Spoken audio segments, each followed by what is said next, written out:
Гледам, че напоследък става масово. Млади и красиви жени, 25 до 35 години макс, с едно или две дечица да са сингъл.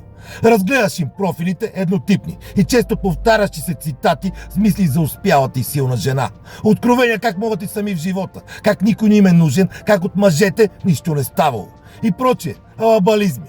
Не, млади дами, нито сте силни, нито сте успели, нито сте си самодостатъчни. Напротив, провалили сте се като нечии съпруги, спътници в живота и най-близки приятели. Преди всичко сте се провалили в избора си, но продължавате да ги мултиплицирате с надеждата един ден да се окажете прави.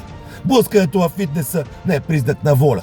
Признак е само за липса на идеи. Какво друго да бъдете, освен поредното парче месо на витрината, защото не избирате със сърцето и душата си, а с зайовината и очите си. Тъжно е, но е и вярно. Хубавите ябълки все така ги ядат прасетата. А от остатъците някой вари кофти ракия, защото всяка плът рано или късно провисва и под нея лъсва липсата на човек, а живота се оказва просто един махмурлук.